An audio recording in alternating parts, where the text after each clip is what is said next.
Captain Jum Kim stood tall on the bridge of the Earth diplomatic vessel Harmony. Today was a big day. After 3 years of radio messages, humans would meet the Ardaxians face to face. "Captain, we're ready to dock," said Officer Han, his fingers moving across the control panel. Jude nodded. "Thank you, officer. Tell our diplomatic team to gather in the main airlock." The Harmony was not a warship. It carried scientists, diplomats, and a small security team. Earth had learned long ago that meeting new aliens with guns aimed was a bad idea. Through the main viewport, Jum could see the Ardaxian station. It looked like a giant metal flower with 6 petal-shaped docking bays. The design was beautiful but strange to human eyes. "Nervous, Captain?" asked Mina Park, the ship's chief science officer. Her dark eyes watched him carefully. "A little," June admitted. "You?" "Of course," she said with a small smile. "But also excited. Their biology is so different from ours." The ship shuddered slightly as it locked into place. June straightened his blue uniform and touched the Earth emblem on his chest for luck. "Let's make a good first impression," he said to his team. The Ardaxians were tall, thin beings with smooth blue-gray skin. They had 4 arms and large eyes that didn't blink. High Counselor Fex led the greeting party, bowing his upper body in a way that mimicked human customs. "Welcome, Earth friends," Fex said through a translator device. "We are pleased to finally meet face to face." Ambassador Lee stepped forward. "The pleasure is ours, High Counselor. We bring greetings from Earth and the Human Alliance." The meeting room was large and round. The walls glowed with soft light, and the air smelled faintly sweet. June noticed how the Ardaxians moved, quick and bird-like, their 4 arms always in motion. After formal greetings, Fex spoke again. "We would be honored to show you our achievements. Our biological research is our greatest pride." June exchanged glances with Mina. The Ardaxians had shared some information about their research, but not many details. "We would be grateful for the tour," June said carefully. The research facility was massive. Glass tubes filled with strange liquids lined the walls. Ardaxian scientists moved between workstations, typing on curved screens with all 4 hands. "Here we develop new life," explained Chief Scientist Zell. "We can mix genes from different species to make better ones." Mina leaned close to one display. "These growth rates are incredible," she said. "How do you control the development?" "Control." Zell made a clicking sound that the translator didn't catch. "We guide, not control. Life finds its way." They moved deeper into the facility. June felt something cold settle in his stomach when they entered the next section. Large containers held writhing creatures. Some looked like sea animals, others like insects, but all were clearly engineered. "These are our combat biology projects," Zell said proudly. "They can survive in any environment and adapt quickly." One container held what looked like a cross between a lizard and a spider. It had 8 legs ending in sharp claws and scales that shifted color as it moved. When June stepped closer, it lunged at the glass. "Fast learners," Zell noted. "This one remembers humans from yesterday's tests." "What kind of tests?" Mina asked, her voice carefully neutral. "Reaction tests. We introduced human tissue samples to see how they would respond to your biology." June kept his face calm, but he felt his heart rate increase. The Ardaxians had never mentioned they had human tissue samples. "May I ask where you got these samples?" he asked. "From space debris, of course," Zell said. "Your exploration vessels leave much behind. We collected and studied." Mina typed something into her tablet. June glanced down and saw her note. "Collecting biological samples without consent. Highly inappropriate by Earth standards." Zell continued the tour, showing more containers with increasingly complex creatures. Some had clearly predatory features, poison sacs, multiple rows of teeth, or claws that could cut through metal. "And how are these contained during testing?" asked Security Chief Ba, speaking for the first time. Triple barriers, Zell said, waving one hand dismissively. And if something escapes, we have emergency protocols. Which are? Ba pressed. Station purge, Zell said simply. But it has never been necessary. As they moved to the next section, Minna fell into step beside June. Captain, she whispered, their containment protocols are concerning. And these organisms, they are designed to evolve rapidly. June nodded slightly. Note everything, he murmured. We'll discuss it later. The final room contained a large spherical chamber. Inside, small flying creatures darted in complex patterns. 2 weeks after the first meeting, the Ardaxian High Council invited a human delegation to witness their latest achievement. The Harmony remained in orbit, but Captain June sent a small team to the surface of Ardaxia Prime. Ambassador Hannah Ryu led the group. With her were Engineer Ta Li and 2 security officers. They rode in an Ardaxian shuttle down to the planet's main research center. Remember, Hannah told her team, we are guests here. We can advise, but we cannot demand. Ta nodded, but his eyes showed worry. He had read all of Science Officer Minna's reports about the Ardaxian research. As the ship's engineer, he understood the risks of complex systems failing. The shuttle landed on a Y platform next to a dome-shaped building. High Counselor Thex waited for them with 4 other Ardaxians. Welcome to our world, Thex said, bowing slightly. Today is special. You will be the first non-Ardaxians to see our greatest work. Hannah smiled politely. We're honored by your trust. They walked through wide hallways with high ceilings. The walls showed moving images of Ardaxian history, their first cities, their early space travel, their meetings with other alien species. You've met many different peoples, Hannah noted. Yes, Thex replied. 17 spacefaring species before humans. None as careful as you. Careful? Tai asked. Humans always ask about safety, Thex said. Always worry about what might go wrong. It is unusual. They entered a large room with viewing windows that looked down into a massive chamber. In the chamber were strange creatures, like the ones from the space station, but bigger.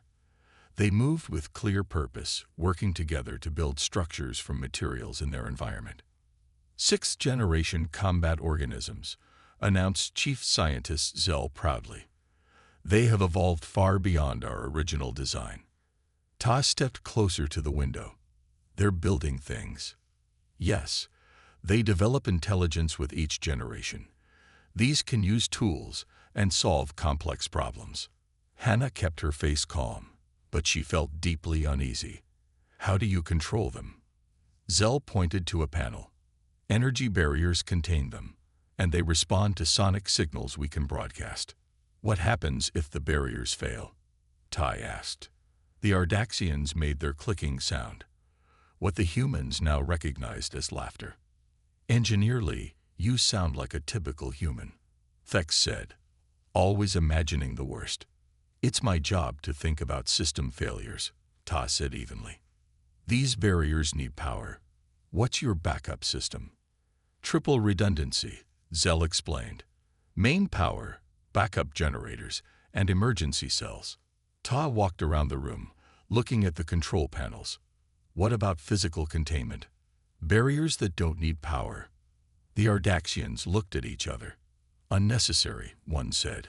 Our power systems are perfect. Hannah watched the creatures below. They moved like a team, with clear roles.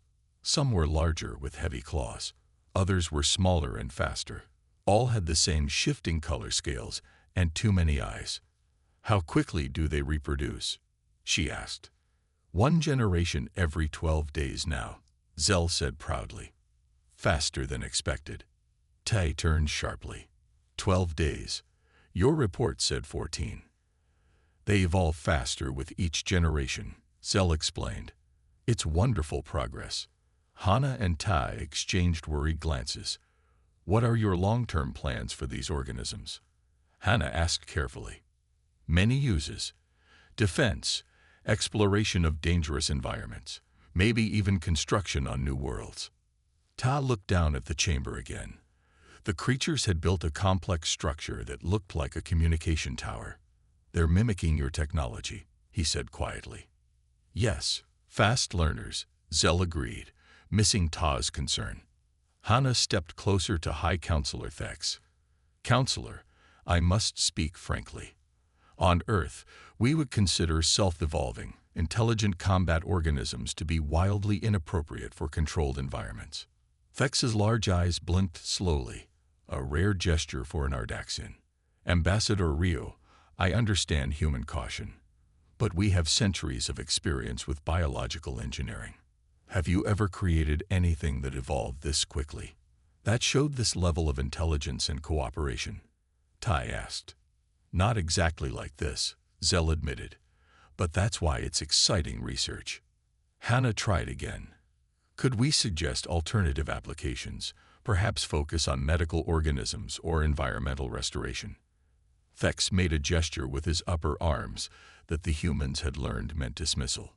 "You humans simply don't understand our science yet. When you've been among the stars as long as we have, you'll see that such caution limits progress." 3 months passed. The Harmony continued its diplomatic mission, visiting other parts of Ardaxian space. Captain Jung Kim kept in regular contact with Earth Command. His reports always ended the same way: Ardaxians still ignore our warnings about their biological research. Dr. Sung Choi was one of the few humans allowed to stay on Ardaxia Prime. As a xenobiologist, he studied the planet's natural life forms. The Ardaxians respected his knowledge, even if they found human caution amusing. One morning, Sung walked through the forest near the main research center. He carried simple tools: a scanner, sample bags, and a camera. The Ardaxian trees were tall with blue-green leaves. Small flying creatures darted between branches. Sung stopped by a stream. Something was wrong. Last week, the water had been clear. Now it looked cloudy. He took a sample and scanned it. "Strange," he muttered to himself. The scanner showed unusual microorganisms in the water. They weren't natural to this area. Further downstream, some found dead fish-like creatures on the banks. Their bodies showed signs of rapid mutation: extra fins, changed scale patterns, and enlarged eyes. He took pictures and more samples. As a scientist, he didn't jump to conclusions, but as a human who had read the Harmony's reports, he felt a cold worry grow in his chest. Back at his small lab in the Science Exchange building, Sung examined his findings. The mutation showed clear signs of artificial engineering, the same pattern seen in the Ardaxians' combat organisms. He called his Ardaxian colleague, researcher Mev. "I found concerning changes in the forest stream," Sung explained, showing Mev the data. "These mutations match patterns from your combat biology program." Mev looked at the screens, her 4 arms moving quickly over the controls. "Interesting data," she said, "but I think you misunderstand. These are probably natural variations." "Natural?" Some pointed to a specific pattern. "This is clearly artificial gene sequencing. Something from your labs has gotten into the environment." Mev made the Ardaxian clicking sound. "Dr. Choi, with respect, you see problems where none exist. Our containment is perfect." "Then explain these results," Sung insisted. "The mutation rate is inappropriately accelerated for natural evolution." "I will report your findings," Mev said, clearly to end the conversation. "But do not worry. Our systems are secure." That night, Sung couldn't sleep. He sent an encrypted message to the Harmony "Possible containment breach at main research facility. Request immediate consultation." In deep space, Captain Jung Kim received troubling news from multiple sources. 3 Ardaxian research outposts had gone silent in the past week. The Ardaxian authorities called it a communication system failure. But Jun had been in space long enough to recognize a pattern. "Plot the locations of those outposts," he ordered Officer Han. The map showed 3 points forming a line away from Ardaxia Prime. What was at those outposts? June asked Science Officer Mina. She checked her records. All three were biological research stations. They received samples from the main facility on Ardaxia Prime. Just then, Dr. Sung's message arrived. June read it twice. Inform Earth Command. He told Communications Officer Yuri, and set course back to Ardaxia Prime. Maximum speed. On a small mining moon in the outer Ardaxian system, Security Chief Jun Lim led a routine patrol. The Earth Mining Corporation had operations here, working alongside Ardaxian miners. The two species had developed a good working relationship. "Quiet night," said his deputy, Officer Kang. Jun nodded. "Just how I like it." Their vehicle moved slowly around the perimeter of the mining base. Powerful lights cut through the darkness, illuminating the rocky landscape. The first major attack happened at Ardaxian Mining Colony 6. Security cameras caught it all. Large creatures with shifting color scales broke through the outer walls of the main building. They moved with purpose, targeting the power systems first. Ambassador Hannah Ryu watched the footage with the Ardaxian High Council. Her face stayed calm, but inside she felt a mix of fear and frustration. "These are clearly evolved forms of your combat organisms," she said. High Counselor Thex's four hands gripped the table. For the first time, he didn't laugh at human concerns. "How did they get to Colony 6? He asked his scientists. "It's 4 systems away from our research facilities." Chief Scientist Zell looked shaken. We don't know yet." Hannah pointed to the screen. "Look at how they move. They're hunting in packs. They have strategy." The footage showed the creatures working together. Some would distract the colony's security forces, while others attacked from behind. They used the environment, hiding behind equipment and moving through shadows. "How many dead?" asked Counselor Mrath, the oldest Ardaxian present. 23 colonists, replied the security chief. 41 injured. Hannah stood up. "Counselors, I need to speak plainly. My government warned yours about these organisms 3 months ago. Now people are dying." The council room went quiet. The Ardaxians looked at each other, their usual confidence gone. "What would humans do in this situation?" Thex finally asked. "First, we contain. Then we eliminate the threat," Hannah said. "But we need to understand what we're dealing with now. These aren't the same creatures from your labs. They've changed." Scientist Jin Kang had arrived from Earth 1 week earlier. He specialized in hostile life forms. Now he stood in the ruined colony, studying the evidence left behind. "They're evolving faster than we thought possible," he told Captain Jun over a secure channel. "And they're not just biological anymore." "What do you mean?" Jun asked, his image flickering on the screen. Jin held up a piece of one creature killed during the attack. "Look at this. They're incorporating technology into their bodies. This one has communication components embedded in its nervous system. They're becoming cyborgs," Jun said, his voice grim. "Exactly. And based on these tissue samples, they're now reproducing every 5 days. Each generation is smarter than the last." Jin's assistant called from across the room. "Dr. Kang, you need to see this." Jin moved to another screen. It showed footage from a different colony. "This attack happened yesterday," his assistant explained. "Notice anything strange?" Jin watched carefully. The creatures moved differently in this footage. They avoided security cameras. They disabled communication equipment first. They targeted specific colonists, ones in leadership positions. "They're learning," Jin whispered. "Learning from each attack." Back on Ardaxia Prime, the High Council called an emergency meeting. Representatives from all Ardaxian worlds attended, along with human diplomats and scientists. "We have reports of attacks on 12 systems now," announced Security Minister Vox. "Our military vessels are responding. But what?" asked Thex. "The creatures are targeting our ships, specifically our engines and communication arrays. They seem to know exactly where to strike." Hannah looked at Jin, who had just returned from Colony 6. He nodded slightly. confirming her fears. Counselors, Hannah said, standing to address the room. These organisms have evolved far beyond their original design. They show signs of collective intelligence. They learn, adapt, and share information. How is this possible? Demanded Counselor Mrath. They were just weapons. Jin stepped forward. Your original designs included rapid adaptation capabilities. You wanted them to overcome any defense. Well, they're doing exactly that. But now they see you as the enemy. The room erupted in angry voices. Ardaxians argued with each other, some blaming the research teams, others denying the severity of the threat. Hannah raised her voice. Enough. This isn't the time for blame.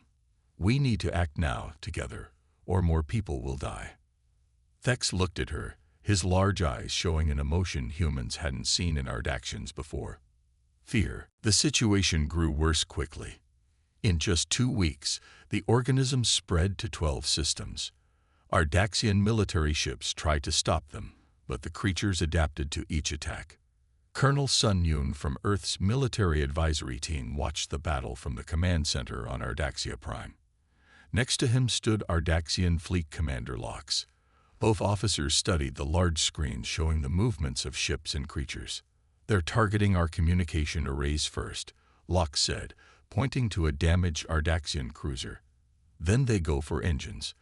They leave life support systems alone. They're not trying to kill everyone. Sun observed. They want to disable your ships and strand your people. Why? Asked Lox. What's their goal? Sun watched the screens carefully. They're securing territory, taking over systems one by one. Another screen showed a mining outpost. The creatures had overrun it 3 days ago. Now they were changing it, building new structures using the mining equipment. What are they building? Lox asked. I'm not sure, Sun replied. But it looks like communication technology. They're creating a network. The door slid open. Captain Jum Kim and Ambassador Hannah Ryu entered with High Counselor Thex. Colonel Sun, Jun said. What's your assessment? Sun gestured to the screens. Bad and getting worse, Captain. The Ardaxian fleet has lost 23 ships. The creatures have taken 4 systems completely and are attacking 3 more. Hannah turned to Thex. Counselor, we need full access to all your research data now. No more secrets. Thex's 4 hands moved nervously. All data has been provided to your scientists. Not all, Sun said firmly. My team found references to Project Deep Evolution in your battle reports, but we have no information about it. The Ardaxian leader looked away. That project was classified. June stepped forward. People are dying, Counselor. This is no time for secrets. After a long pause, Thex nodded. Project Deep Evolution was an attempt to create organisms that could communicate with ship systems. We wanted creatures that could repair damaged vessels from the inside. You gave them the ability to interface with your technology. Sun asked, his voice rising in disbelief. It was theoretical. Thex protested. The project was never completed.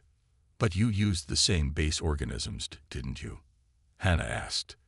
The same ones that escaped. Thex's silence was answer enough. At that moment, alarms blared through the command center. A junior officer rushed in. Fleet Commander. The 6th battle group has been destroyed. All 15 ships lost. Lox stumbled back. Impossible. That was our strongest group. The screens updated, showing the battle area. The creatures had developed a new tactic. They no longer just attached to ship hulls. Now they formed themselves into living projectiles, targeting engine sections with surprising accuracy.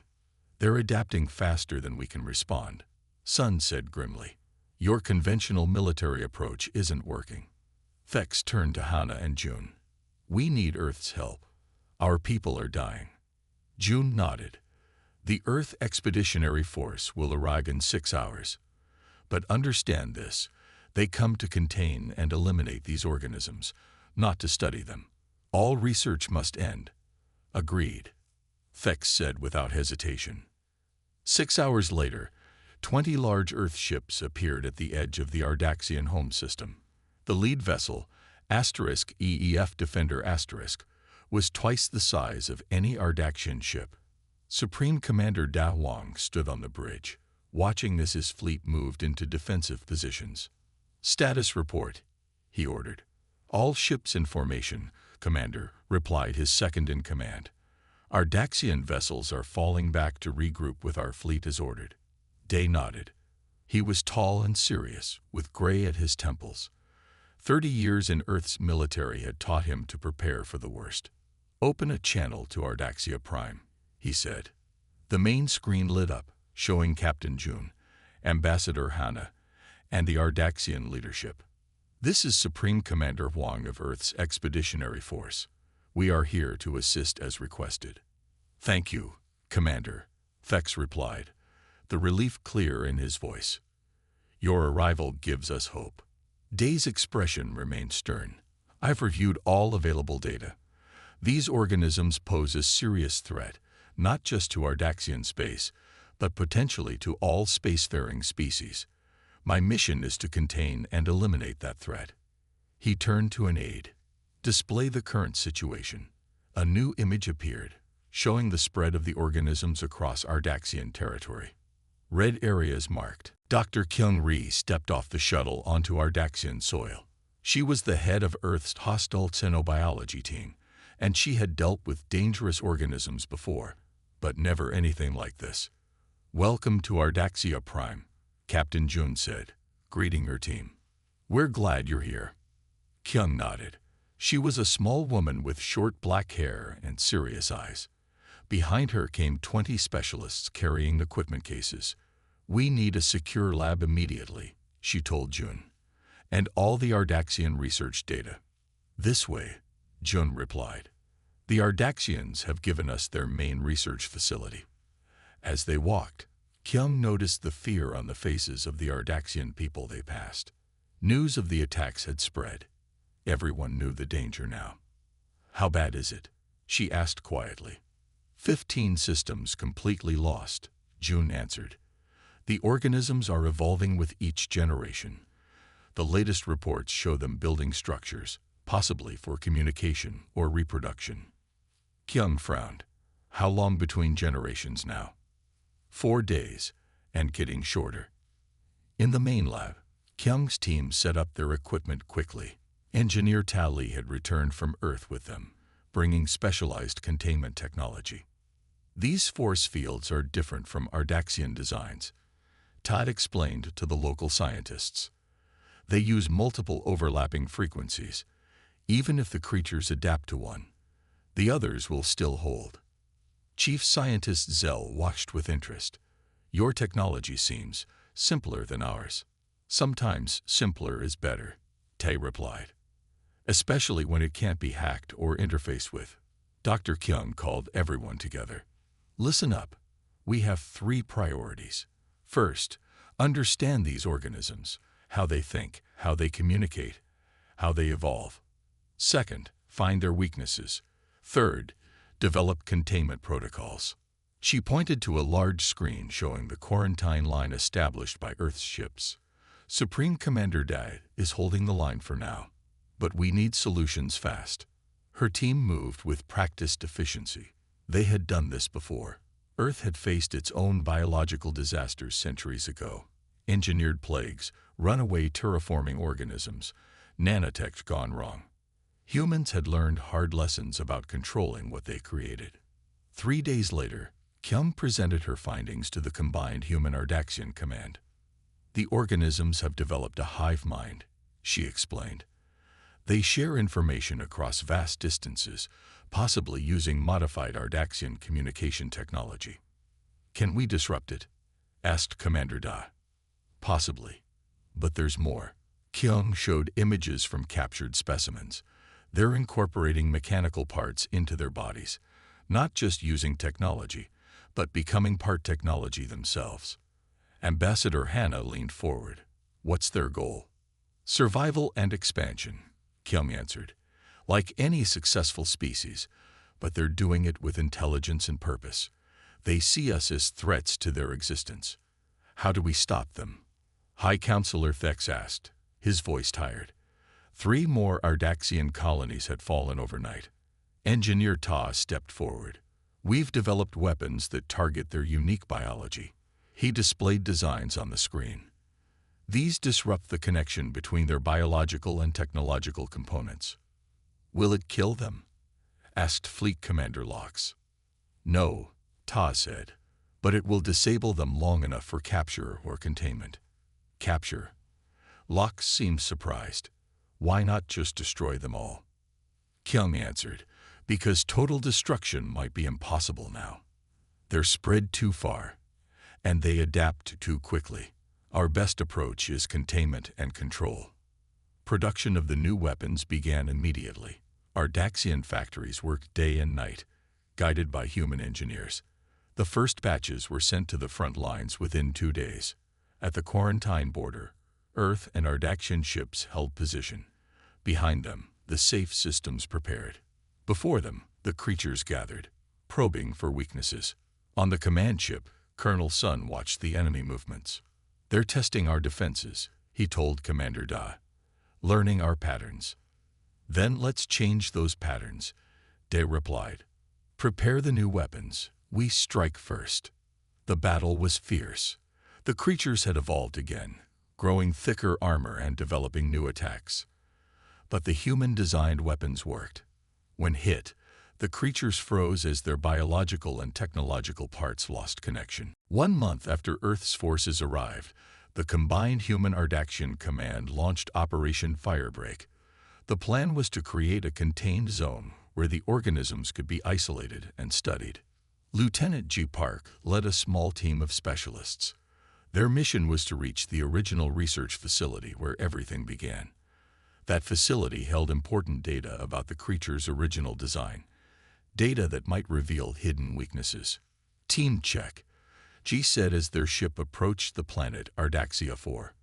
Weapons ready, replied security specialist Min. Science equipment operational, added Dr. Rai, the team's biologist. Communication systems secure, finished Tech Officer Wu. With them was Ardaxian scientist Kev, who had helped design the original organisms. He looked nervous, his 4 hands constantly moving. The facility's main computer has the complete genetic maps, Kev explained. If we can access those, Dr. Kyung might find a way to stop them from evolving further. Their ship landed 1 kilometer from the facility. The area looked abandoned, with empty buildings and silent streets. Once, 5,000 Ardaxians had lived and worked here. Now there was no movement except for the wind. Stay alert, Ji warned as they moved out. The organisms might look like anything now. They walked carefully through the empty colony. Buildings showed signs of damage. Broken walls, ripped open doors, missing machinery. The creatures had taken what they needed and left. They're learning to be efficient, Dr. Rai noted. They don't destroy needlessly anymore. At the edge of the research complex, Jay held up his hand, signaling the team to stop. Ahead, the main building stood with its doors open. No lights showed inside. Scanners, G asked. Min checked her equipment. Nothing moving. Wait, I'm getting unusual energy readings from inside. Not Ardaxian technology. They've modified the systems, Kev said. We need to be careful. They might have set traps. G made a quick decision. We go in teams. Min and I first, then Wu and Kev. Dr. Rai, you monitor from here. Inside, the facility was dark. Emergency lights provided dim illumination. The team moved slowly, checking each room before proceeding. The main lab is 2 levels down, Kev whispered. As they reached the stairs, a strange sound echoed through the building. A metallic clicking followed by a low hum. They know we're here, Min said. Jay nodded. Move faster, but stay careful. The lower level was different. Strange growths covered the walls, part organic, part mechanical. They pulsed with soft light and occasionally made the clicking sound. What is this? Wu asked, scanning the growths. Some kind of communication network, Kev replied. They're linking the building systems together. The main lab doors were sealed. Jai examined them carefully. Original Ardaxian security or their modification? He asked Kev. Original, but Kev pointed to strange nodules around the doorframe. They've added to it. Wu connected his equipment to the door panel. I can override the original security, but I don't know what these additions do. We need that data, Jai decided. Do it. Wu worked quickly. The door slid open halfway, then stopped. Beyond it, the lab was transformed. The clean research space was now filled with organic mechanical structures. In the center sat what looked like a large brain made of both flesh and machine parts, pulsing with light. It's a control node, Kev whispered in fear. They've built a central processing system. Suddenly, the growths on the walls flashed bright. A loud alarm sounded, and the door began to close again. Move, G ordered. The team squeezed through the narrowing gap just before it sealed shut. Inside the lab, screens lit up around them. The brain-like structure pulsed faster. From side doors, 6 large creatures entered, each different from the others, all showing signs of advanced evolution. Some had mechanical limbs. Others had what looked like communication devices growing from their bodies. They've been waiting for us, Min realized, raising her weapon. The creatures didn't attack immediately. They'd moved to surround the team, watching with too many eyes. The main computer, Kev pointed across the room. It's still there. G made a quick decision. Min, cover us. Wu, Kev, get to that computer. Download everything. As Wu and Kev moved toward the computer, the creatures began to advance. Min fired her weapon. The special disruptor developed by Taz's team. The first creature froze as its biological and mechanical parts lost connection. But the others adapted instantly, their scales shifting to block the weapon's effect. They're learning too fast, Min shouted, switching to conventional weapons. Chid joined her, and they fought desperately as Wu and Kev reached the computer. The Ardaxian scientist worked frantically, connecting their equipment. 2 months into the crisis, things began to change. The combined forces had pushed the organisms back to 5 systems. These systems were now under strict quarantine, with no ships allowed in or out. Ambassador Hannah Ryu sat in a quiet garden on Ardaxia Prime. The planet's blue-green plants swayed in the gentle breeze. Across from her sat Ardaxian High Counselor Vexnar, who had replaced Thex after the former leader stepped down. Your people have saved many Ardaxian lives, Vexnar said. We will not forget this. Hannah smiled slightly. That's what allies do. Help each other in times of need. But we were not allies before this, Vexnar pointed out. We barely knew each other, yet Earth sent ships, soldiers, and scientists to help us. Because the threat could spread beyond your systems, Hannah explained. These organisms could threaten all spacefaring species if left unchecked. They sat in silence for a moment. Then Vexnar asked a question that had clearly been on his mind for some time. Ambassador, there is something I do not understand. Why do humans use terms like inappropriate when you really mean dangerous or forbidden? Hannah considered her answer carefully. This was an important cultural moment. It's part of our diplomatic language, she began. Humans have a long history of conflicts caused by direct confrontation. We learned that softer language can prevent hurt feelings while still communicating concerns. But it seems unclear, Vexnar said. If something is dangerous, why not simply say it is dangerous? Because context matters, Hannah replied. When Captain June first saw your research, he didn't have proof it was dangerous, just a strong feeling based on Earth's history. Calling it inappropriate was a way to express concern without making an accusation. Vexinar's 4 hands made a gesture of understanding, and we misunderstood this as simple squeamishness. Exactly. Human history is full of disasters that began with things we once just called inappropriate. The word evolved to carry more weight for us. On the command ship, Dr. Kyung's team made a breakthrough.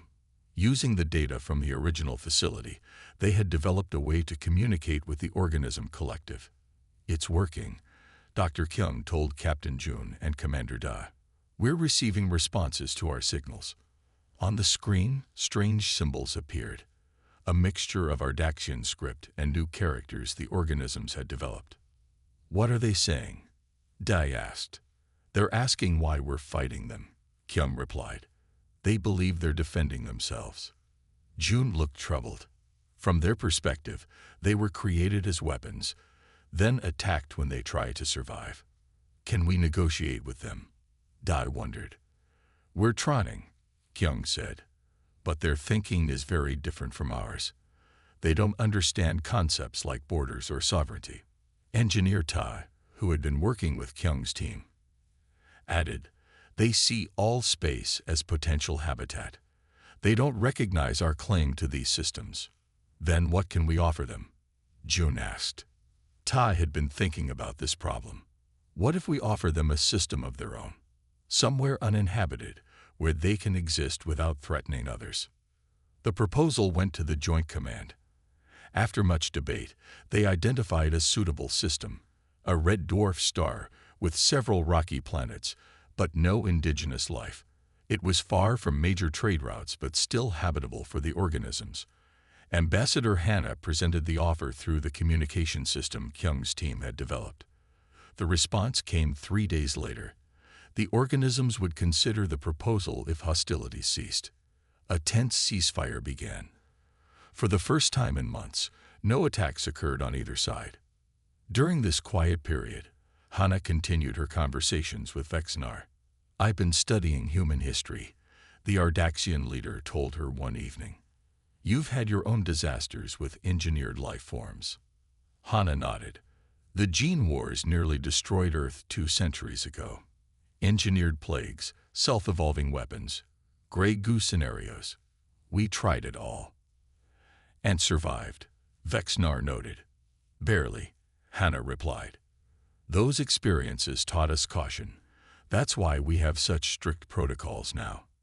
Vexnar's large eyes studied her. "So when humans say something is inappropriate, you're really saying we tried this and it nearly killed us all?" "Sometimes, yes," Hannah admitted. "Our diplomatic language evolved to carry warnings without sounding aggressive. When a human diplomat calls something concerning or problematic or inappropriate, they're often trying to prevent catastrophe while maintaining good relations." When humans call something inappropriate, pay attention. Part 9. New Beginning. 1 year had passed since the first attack. The organisms, now called the Evolved, had been relocated to their new home system. A single uninhabited planet, named Concordia, became their world under strict quarantine protocols designed by both human and Ardaxian scientists. Captain Jum Kim stood on the observation deck of the Harmony *, looking down at Ardaxia Prime. The planet looked peaceful from orbit, its blue-green continents and purple oceans shining in the sunlight. It was hard to believe that just 1 year ago, a terrible crisis had threatened all Ardaxian worlds. "Beautiful view," said a voice behind him. Jun turned to see High Counselor Vexnar approaching. "It is," Jun agreed. "Worth protecting." Today was an important day for both species. The official opening of the Joint Species Safety Commission headquarters on Ardaxia Prime would mark a new chapter in human-Ardaxian relations. "The ceremony starts in 1 hour, Vexnar said. "Ambassador Hannah asked me to find you." Jun nodded. "I just wanted a moment to reflect." The two leaders stood in comfortable silence, watching the planet turn slowly below them. So much had changed in a year. The grand hall of the new commission headquarters was filled with representatives from both species. Human diplomats in formal blue uniforms stood alongside Ardaxian officials in their traditional 4-sleeved robes. The mood was solemn but hopeful. Ambassador Hannah Ryu took her place at the speaker's platform. Beside her stood Vexnar, Supreme Commander Dai, and Dr. Kyung. "Today we gather to remember what was lost," Hannah began, "and to ensure such losses never happen again." The crowd grew quiet. On the wall behind the speakers hung a large memorial, a simple stone tablet listing the names of all who died during the crisis. 5,673 names, mostly Ardaxian, but some human as well. 1 year ago, our species barely knew each other, Hannah continued. Now we are bound by shared sacrifice and hard-won wisdom. Vexnar stepped forward. The Ardaxian Confederation has adopted new research protocols based on human safety standards. No biological or technological research will proceed without proper containment and ethical review. Commander Day spoke next. A joint fleet will maintain the quarantine around Concordia. The evolved have the right to exist, but in a way that threatens no one. Dr. Kyung added, regular communication with the evolved continues. They are developing their own unique culture and technology. Perhaps someday, when all sides are ready, the quarantine can be eased. The ceremony continued with the unveiling of the Commission's charter. Its first article read, "To prevent harm through foresight, caution, and respect for the hard lessons of history." Later that evening, a smaller gathering took place in the memorial garden. Captain Jun walked with Engineer Tai among the blue-green plants. "I hear you're staying on Ardaxia Prime," Jun said. Ta nodded. "The Commission needs engineers who understand both human and Ardaxian technology, and someone needs to monitor the evolved's development." "They're lucky to have you," Jun said. They stopped by a small pond where Ambassador Hannah was speaking with several young Ardaxian officials. The most important lesson, they heard her explain, is learning to recognize warnings, even when they come in soft language. An Ardaxian asked, "Is that why humans use terms like inappropriate instead of dangerous?" "Partly," Hannah replied. "But it's also about respect. Saying something is inappropriate gives the other person room to change course without losing face." Jun and Ta joined the group. One of the young Ardaxians approached Jun. "Captain, I've been studying your Earth history. You've had many close calls with extinction." "Too many," Jun agreed. "But each one taught us something. That's why Ardaxians now listen carefully when humans express concern," Vexnar said, joining the. On the ship's bridge, Jun received one final message from Ardaxia Prime. It showed a new monument being installed in the capital city, a simple stone pillar with writing in both human and Ardaxian languages. The inscription read, "When humans call something inappropriate, pay attention. Their caution was earned through blood." As the Harmony broke orbit, Jun thought about how language carried history within it. Human diplomatic terms. Concerning, problematic, inappropriate, were more than just words. They were warnings shaped by past disasters, offered gently to those who might still avoid the same painful lessons. Now the Ardaxians had joined the ranks of those who understood, and throughout the galaxy they had become the strongest advocates for human risk assessment protocols, teaching other species that behind human caution lay not weakness, but wisdom.